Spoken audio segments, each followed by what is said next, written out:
Beloved chosen one, stop scrolling. This is not coincidence. This is divine intervention. You were pulled into this moment because heaven decided it was time to interrupt your routine. Everything around you may look ordinary, but spiritually, alarms are sounding. God is not whispering anymore. He is calling you to wake up. Not tomorrow, not someday. Now. Tomorrow morning is marked, and your spirit already knows it. You have felt the shift, a pressure in your chest, a heaviness mixed with expectation. Nights where your body rests, but your mind keeps returning to the same unresolved stirring. This is not confusion. This is activation. You are being shaken awake because you have lingered too long in preparation mode. There comes a moment when preparation becomes disobedience if you refuse to move. That moment has arrived. You were never designed to blend in. From early on, you sensed you were different. You questioned things others accepted. You felt emotions more deeply. You noticed spiritual undercurrents people laughed off. That difference isolated you. Yes, but it also preserved you. God separated you so the world could not shape you before He finished forming you. What felt like delay was actually protection. Right now, the Spirit is urging you to pay attention, not with fear, but with clarity. This message is not meant for everyone. It is meant for the ones who are tired of circling the same mountain. You have outgrown your old patterns, but your feet haven't caught up with your spirit yet. Heaven is saying, stand up, move forward, stop negotiating with hesitation. Do not tell yourself you will act later. Later is where assignments go to die. Delay dulls discernment. Procrastination slowly hardens the heart until urgency feels optional. Don't do it, no matter the price. This is not about convenience. This is about obedience, and obedience always has a timestamp. Tomorrow morning is not symbolic. It is specific. There is something God has already instructed you to do. Reach out, separate, forgive, let go, begin, end, speak, or step away. You know exactly what it is. That inner nudge you keep pushing aside. That is the instruction. Heaven expects movement, not contemplation. You may feel unqualified. You may feel tired. You may feel unsure. But none of that disqualifies you. God does not call the ready, He readies the called after they obey. Strength does not come before the step. It comes because of it. When you move, grace meets you in motion. The enemy knows this. That is why distractions have increased. Noise, fatigue, emotional fog, sudden doubts that sound like logic. These are not random. They are last-minute attempts to keep you asleep at the edge of destiny. But hear this clearly, if the resistance is intensifying, it's because you are close. As the apostle reminds us in his letter to the Romans, the ancient words recorded in Romans chapter 13, verse 11 still echo today. The hour has already come for you to wake up from your slumber, because our salvation is nearer now than when we first believed. This is not poetry. This is a warning wrapped in hope. Wake up. Time matters. Nearness demands readiness.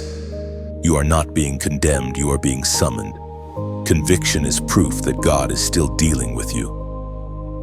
If He were finished, there would be silence. But there is urgency instead. There is pressure instead. There is clarity cutting through confusion. That is mercy speaking. This is why you cannot afford to ignore this moment. One more delay, one more excuse, one more "I'll do it tomorrow" can cost you clarity. You are one decision away from alignment or from spiritual dullness. Choose wisely. Heaven is watching, not to punish you, but to partner with you. If this message is resonating in your spirit, it is because truth recognizes truth. I invite you once to respond outwardly to what is happening inwardly, like this message. Share it with someone you know is also being awakened, and subscribe so you remain connected to what God is unfolding in this season. These are not casual actions, they are signals of agreement. Tomorrow morning, slow down. Create space. Obey the first instruction without arguing with it. You don't need the full picture, you need the next step. God does not reveal the whole staircase, only the step your foot must land on next. You are not late. You are not forgotten. You are being awakened on time. This is your wake-up call before dawn. Respond to it as a prophetic declaration that you hear and will not ignore this call. Comment the number 77 below once, and with intention, you begin to understand your life differently when you look at it through the lens of separation. Not punishment, not abandonment, separation. God has always worked this way. Before he reveals purpose publicly, he isolates privately. Before he uses a vessel, he cleans it. Before he positions someone in authority, he removes them from familiarity. This is why your path has felt lonely. This is why you often felt like you didn't belong, even when surrounded by people. You were being prepared the same way heaven has always prepared its chosen ones. Consider the story of Daniel. Not the lion's den, yet not the victory, not the miracle. Go back further, to the uncomfortable beginning. Daniel was taken captive as a young man, ripped from his homeland, his language, his customs, his spiritual environment. He didn't volunteer for Babylon. Babylon was forced upon him. Everything around him was foreign new gods, new values, new pressures. This was not a vacation. This was cultural exile. Daniel was placed in a system designed to erase his identity. The Babylonians didn't just want his labor, they wanted his mind. They changed his surroundings. They changed his education. They even changed his name. This is important. Renaming was a strategy. It was meant to sever him from his God-given identity and redefine him according to Babylon's standards. Yet despite all of this, something in Daniel remained untouched. You know this pressure. Maybe not in a palace, but in workplaces, families, relationships, systems that quietly demand compromise. You were surrounded by values that didn't match your spirit. You were expected to adapt, blend, stay quiet, go along to get along. But something in you resisted. You couldn't fully participate in what everyone else normalized. That resistance wasn't rebellion, it was preservation. Daniel understood something early: assimilation is subtle. It doesn't start with bowing to idols. It starts with small compromises: what you consume, what you tolerate, what you excuse. The food from the king's table wasn't just food. It represented dependence on Babylon for sustenance, identity, and approval. Daniel's refusal was not about diet, it was about allegiance. This is where many misunderstand separation. They think holiness is about appearance. Daniel showed it is about alignment. He didn't make a scene. He didn't attack the system. He quietly drew a line in his heart and said, "I will not defile myself." That decision was made in private long before God honored him in public. You, too, have drawn lines others didn't understand. You said no when it would have been easier to say yes. You walked away when staying would have benefited you socially or financially. You felt conviction where others felt freedom. And sometimes you wondered if you were being foolish. You weren't. You were being faithful. Daniel's separation did not remove him from influence, it positioned him for it. God didn't take him out of Babylon, he kept Babylon from getting into him. That is the distinction. You are not called to hide from the world. You are called to remain uncontaminated within it. That requires strength most people never develop. Notice this: Daniel didn't know the full outcome when he refused the king's food. He didn't know about dreams, lions, promotions, or prophecies. He only knew the next obedient step. That is how God works. He does not reward foresight. He rewards faithfulness, as the Spirit spoke through the prophet Daniel's account. It is written in the book of Daniel, chapter 1, verse 8. But Daniel resolved not to defile himself with the royal food and wine, and he asked the chief official for permission not to defile himself this way. That word resolved matters. It means the decision was settled before pressure increased. Conviction must be decided before temptation arrives. Your separation has looked different, but the principle is the same. God removed you from certain environments, relationships, and paths not to shrink your life, but to protect your calling. Some doors closed abruptly, some friendships faded without explanation, some opportunities slipped through your fingers. At the time, it felt like loss. In truth, it was filtration.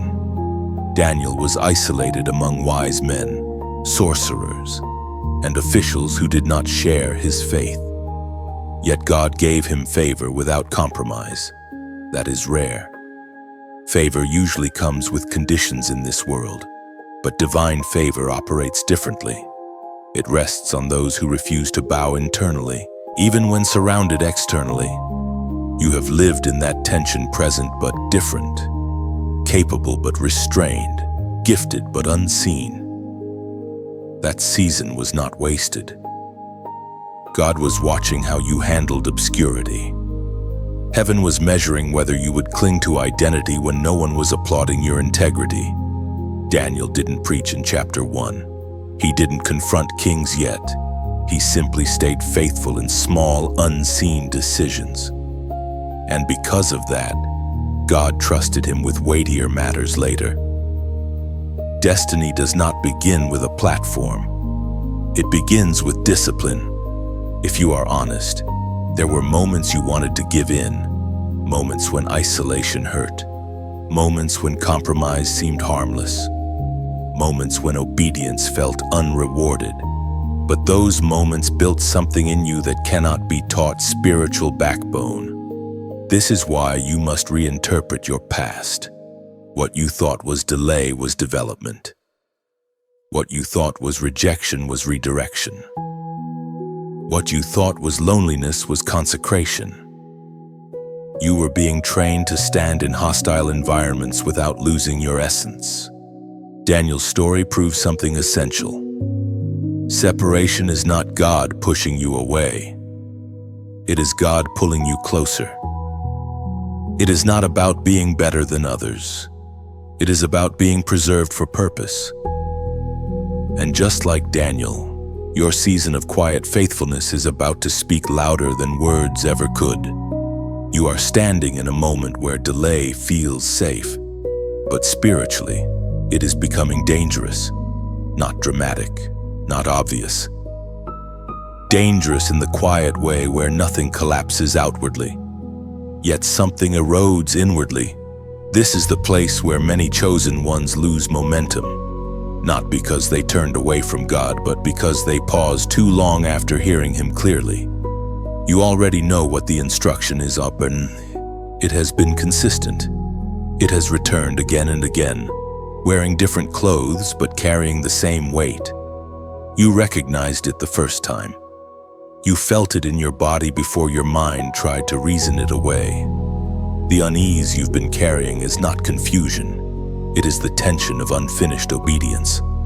Delay is deceptive because it disguises itself as wisdom. You tell yourself you are waiting for better timing, more clarity, more stability. But clarity often comes after movement, not before it. God does not negotiate with hesitation. He gives direction, then watches to see who trusts Him enough to act without guarantees. This is where the spiritual danger increases, not because God grows impatient, but because sensitivity fades when conviction is repeatedly ignored. What once felt urgent begins to feel optional. What once stirred your spirit now barely registers. That dulling is not neutral. It is costly. When obedience is postponed too long, the heart adapts to standing still. You have noticed the symptoms. Motivation that flickers. Spiritual insight that comes in flashes but doesn't linger. A strange tiredness that sleep does not fix. These are not random. They are the weight of indecision. You are carrying responsibility without release because action is the door that leads to relief. Understand this clearly. Mercy warns before it withdraws. Conviction is not permanent background noise. It is a grace that must be responded to. When God speaks and you do not move, He does not immediately punish. Instead, He allows you to feel the friction of resistance, hoping it will wake you up before numbness settles in. The enemy does not need to attack you aggressively right now. He only needs to keep you comfortable where you are. Stagnation is his preferred strategy for the chosen. It looks peaceful, but it is sterile. Nothing grows there. Nothing advances. It is motionless survival. God, however, is always moving, and alignment with Him requires movement too.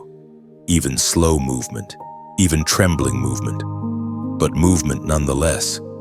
Faith that never moves is not faith, it is intention. And intention, no matter how sincere, does not unlock authority.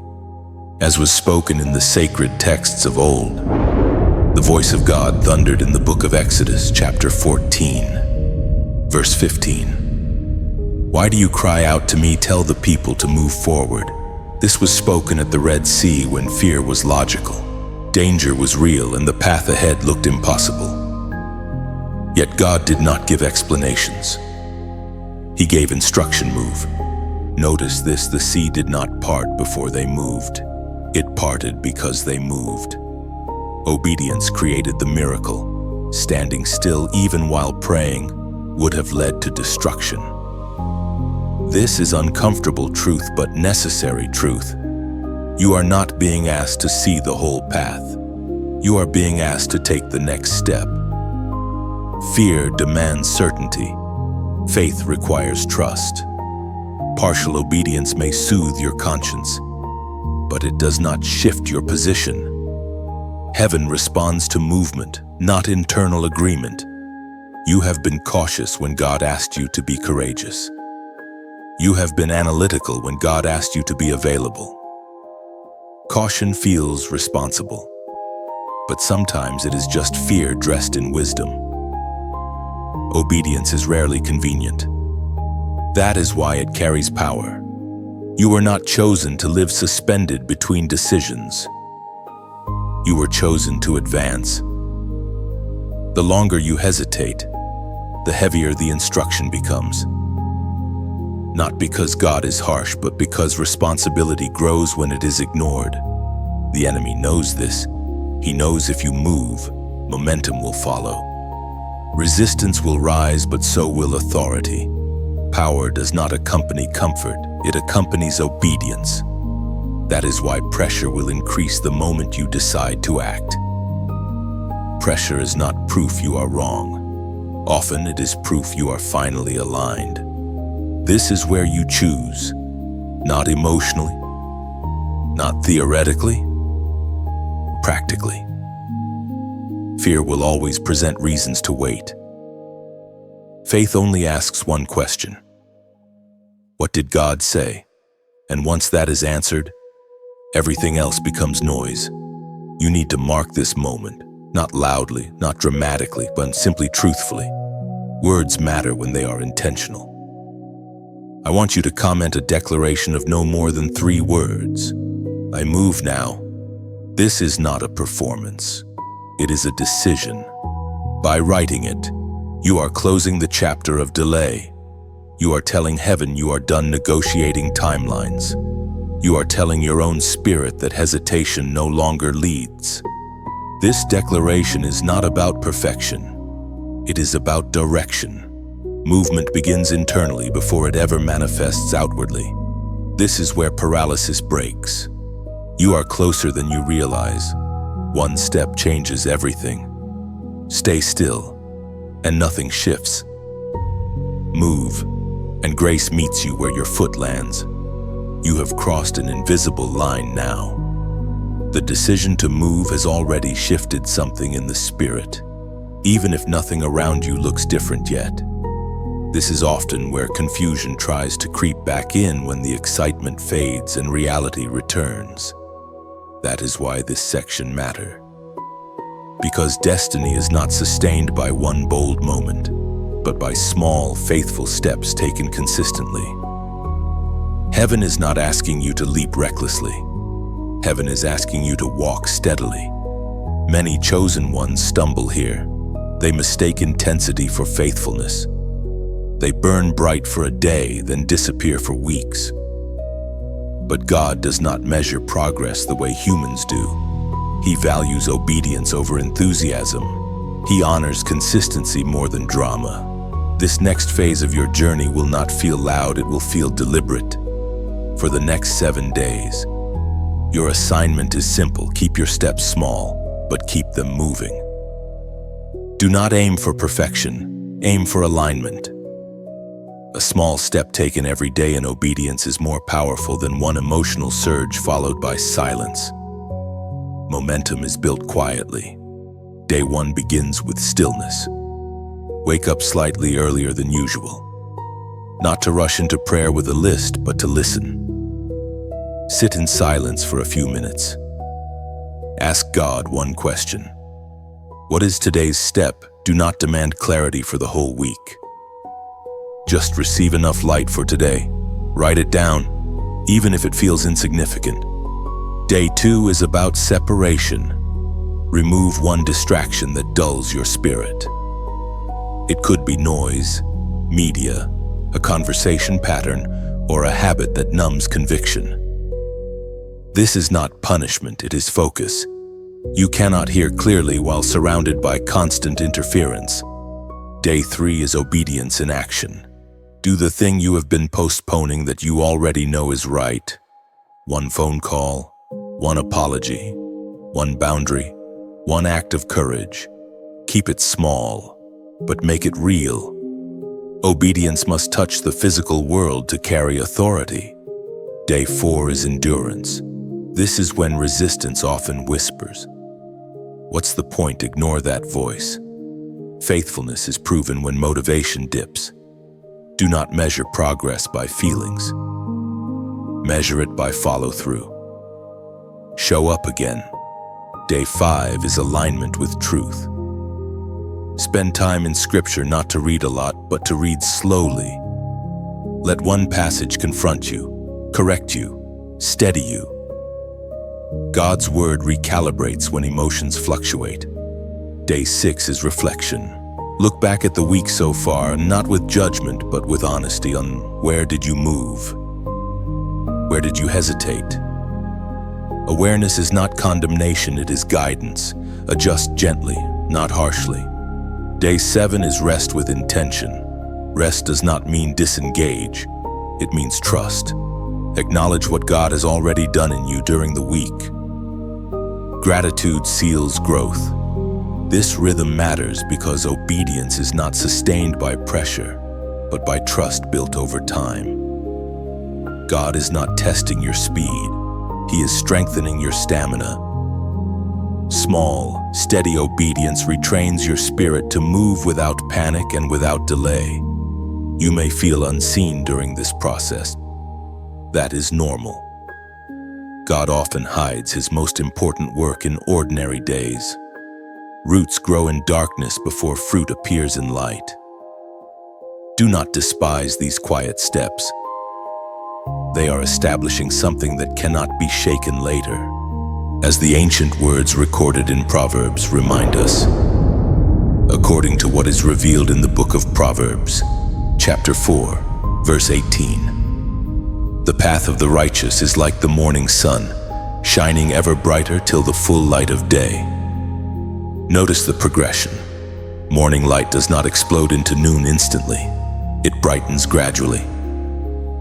That is how righteous paths work. Do not rush ahead of grace. Do not lag behind obedience. Stay with the pace God sets. When you walk steadily, clarity increases naturally. Confusion fades not because you solved everything, but because you stayed aligned. This is also the stage where community quietly matters, not crowd's alignment. If this message is helping anchor you, stay connected. Gently support it by liking or sharing so others who are being awakened can find it too. And if you haven't already, subscribing simply keeps you in the flow of what God is unfolding here. These are not obligations, just natural extensions of agreement. Remember, obedience does not mean your path will be easy. It means it will be ordered. Resistance does not disappear, but neither does covering. When you stay in step, provision meets you where your foot lands. You are not late. You are learning to walk with God instead of running ahead or freezing in place. This season is building spiritual muscle, quiet strength, disciplined trust, resilient faith. Keep your steps small. Keep them steady. 7 days may feel insignificant, but consistency reshapes identity. You are no longer someone who only hears. You are becoming someone who moves. And that changes everything. As you continue forward, something subtle but unmistakable begins to surface, resistance with intelligence behind it. This is not random hardship. This is not ordinary fatigue. This is the phase where the enemy realizes you are no longer just listening, you are moving. And movement threatens every system that depended on your delay. You must understand this clearly so you do not misinterpret the pressure. When obedience becomes consistent, opposition becomes strategic. The enemy does not panic early. He waits. He studies patterns. He intervenes when momentum starts to form. That is why the resistance you feel now seems timed, calculated, almost personalized. It is meant to interrupt rhythm, not to destroy you outright. This is where many chosen ones get confused. They assume resistance means they made a wrong turn. But spiritually, resistance often confirms you are finally on the correct path. Darkness does not waste resources on stagnant ground. It responds to threat, and obedience quiet. Steady obedience is a threat. Look closely at what has increased since you began moving. Distractions feel louder. Old temptations resurface unexpectedly. Doubts sound more reasonable than before. Fatigue hits at strange times. Conversations subtly discourage you without outright opposition. None of this is accidental. These are delay tactics designed to slow momentum without alerting you to the battle. The enemy's goal is not always to make you fall. Sometimes it is enough to make you tired enough to stop walking. This is why consistency matters more than intensity. You are not called to fight everything at once. You are called to keep moving forward even while under pressure. This is also the phase where discernment sharpens. You begin to see clearly what once felt confusing. You recognize which doors God closed for protection, not punishment. You see why certain relationships could not follow you into this season.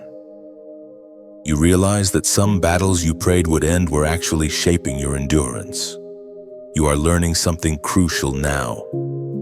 Obedience unlocks authority, but authority attracts confrontation.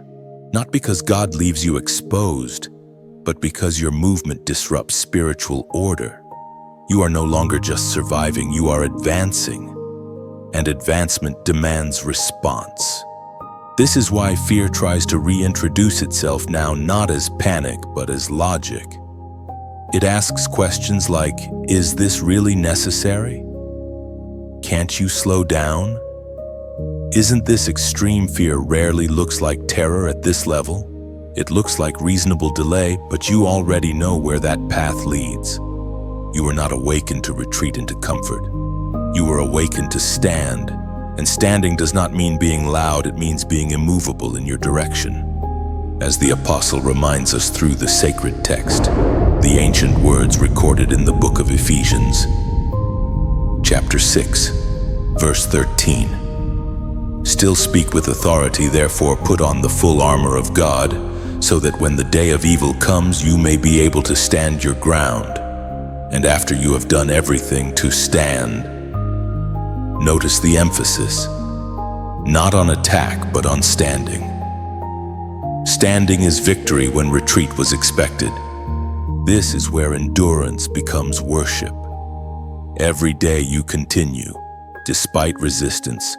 You are declaring trust without words. You are telling heaven and the unseen realm that obedience is no longer negotiable in your life. That declaration carries weight. You may not feel powerful. You may feel stretched. But authority is not always felt, it is exercised.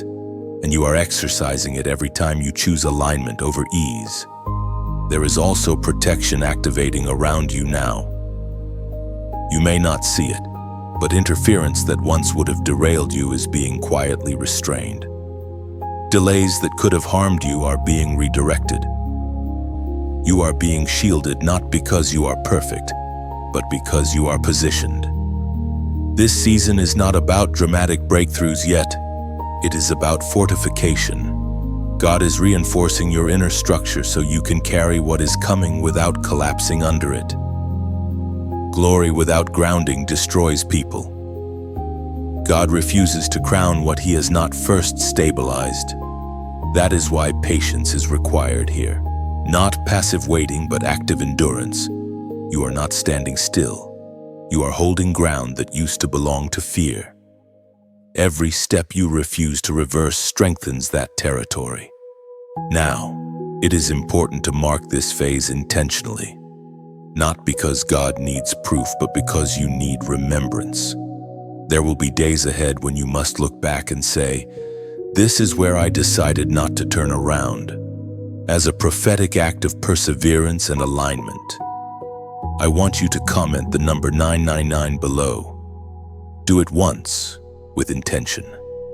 This number represents completion of an old cycle and the refusal to return to it. You are not asking for strength. You are acknowledging that strength is already being supplied. Do not rush this moment. Let it settle. Resistance does not mean you are losing. It means you are being taken seriously. Keep standing. Keep moving. The pressure will not last forever, but the authority you are building will. There comes a moment in the journey of every chosen one when the noise fades, not because the battle is over, but because authority has begun to settle. This is not the loud victory many imagine. It is quieter than that. Deeper. Heavier. You start to realize that something inside you has changed permanently. You no longer react the same way. You no longer chase reassurance. You no longer need constant confirmation. You move differently now because you see differently. This is the season where obedience has matured into alignment. Earlier, obedience felt like effort, something you had to remind yourself to choose. Now, it feels like gravity. You are pulled toward what is right, even when it is costly. You sense when something is off before it fully manifests. Discernment sharpens not because you studied harder, but because you stayed faithful longer. You begin to understand why God allowed the pressure. Authority that has never been tested cannot be trusted. Power that has not passed through endurance becomes dangerous. What you carry now is not enthusiasm, it is weight. And weight changes how you walk. Notice how your prayers have shifted. You ask for less explanation and more alignment. You are no longer obsessed with outcomes. You care about position. You want to be where God is moving, not ahead of Him and not lagging behind. This is maturity. This is the mark of someone who has learned that proximity to God matters more than visibility before people. You are also becoming less offended. Things that once hurt deeply now register briefly and pass. not because you are numb, but because your identity is anchored. Offense loses its grip when purpose takes root. You know who you are becoming, and that clarity acts as armor. This is where many relationships shift again, not dramatically, organically. Some people cannot follow you into this depth, not because they are bad, but because they are called to something else. You no longer try to pull them. You release without resentment. That is another sign of authority, the ability to let go without bitterness. Silence becomes sacred here. You are no longer afraid of it. In fact, you recognize that God often speaks most clearly when everything else quiets down. You listen more than you speak. You weigh words before releasing them. You understand that speech carries spiritual consequence now. This is also where humility deepens. Not false humility that shrinks back, but grounded humility that knows where strength comes from.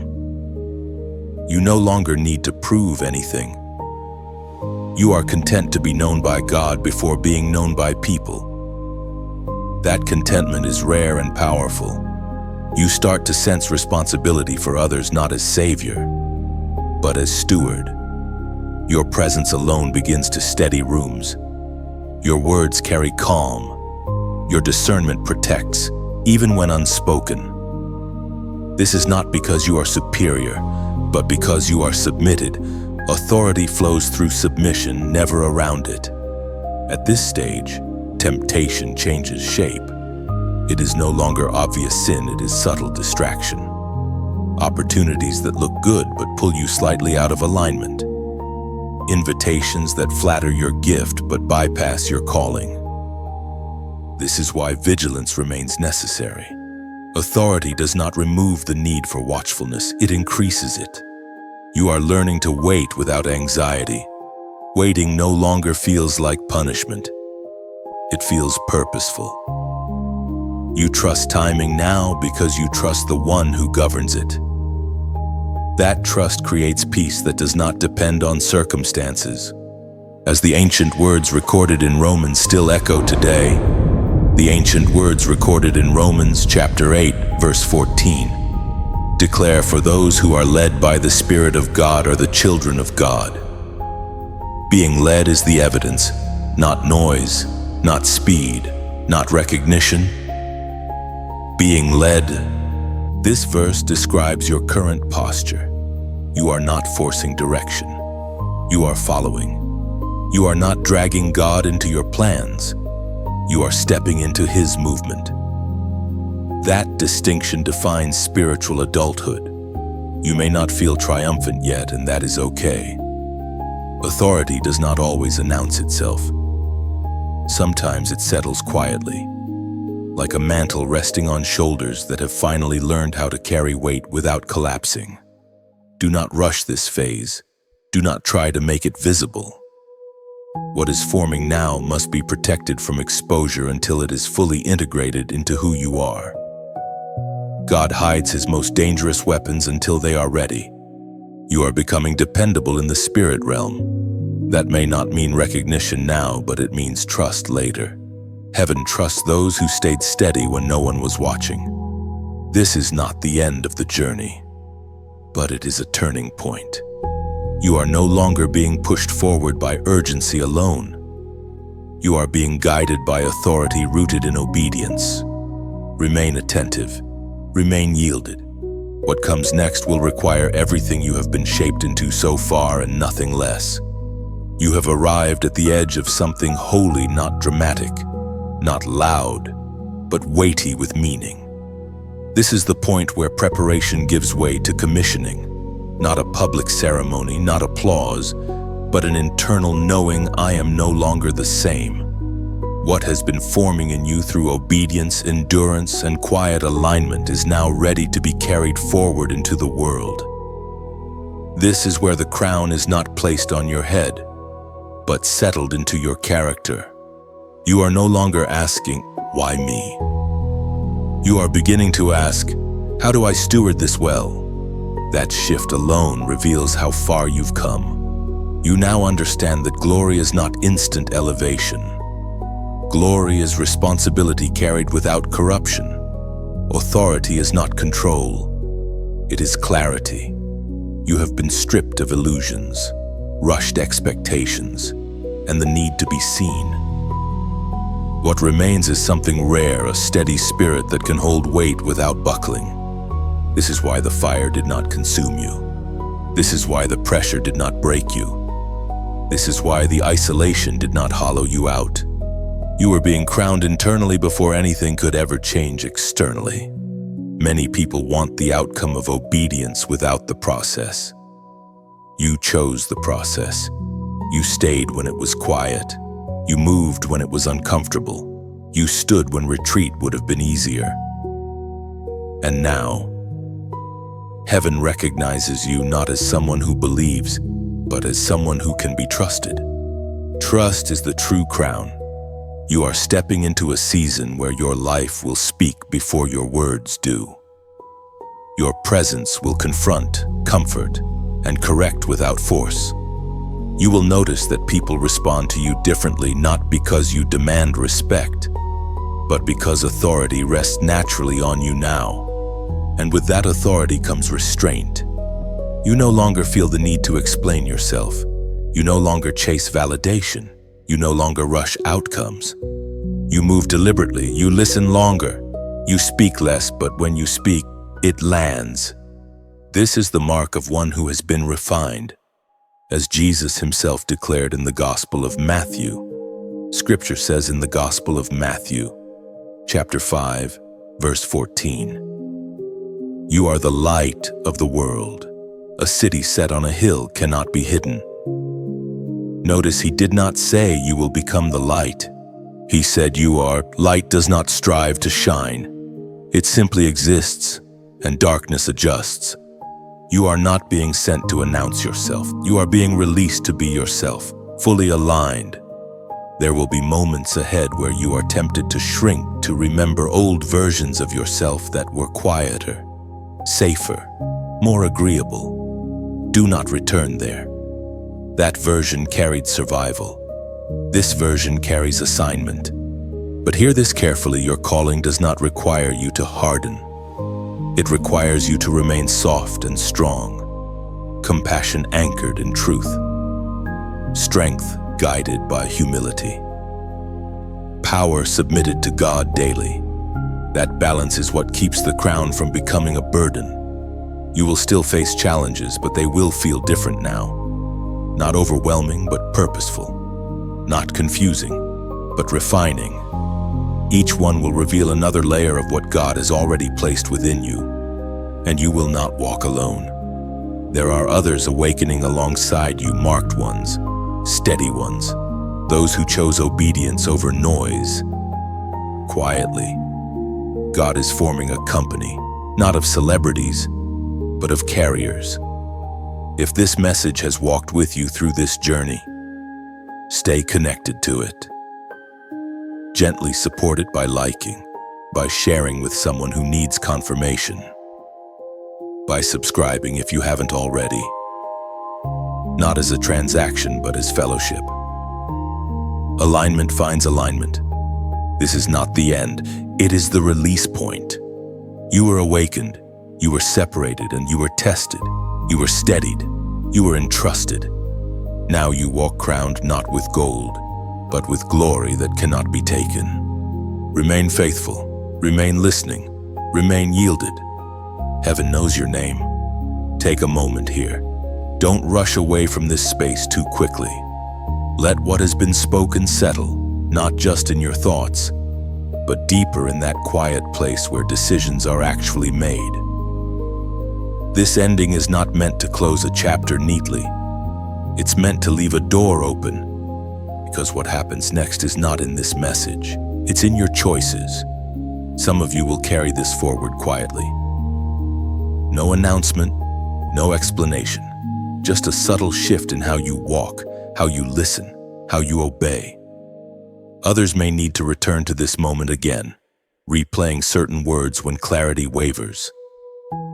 That's okay. Open endings allow room for growth. You don't have to do anything dramatic now. You don't have to promise anything out loud. Simply stay attentive. Stay responsive. Stay honest with God.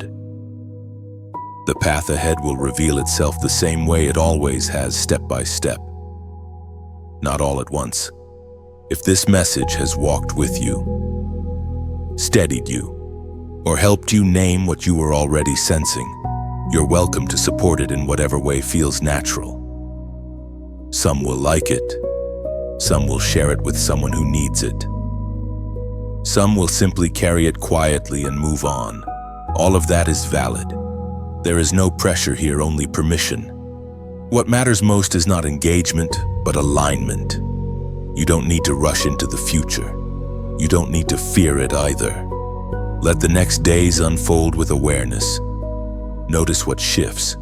Notice what no longer fits. Notice where peace settles more easily than before. Those are signs not that everything is finished, but that something real has begun. This is not a conclusion, but it's a pause, a breath, a space left intentionally open. Walk forward gently, listen closely, and let the next step reveal itself when it's time.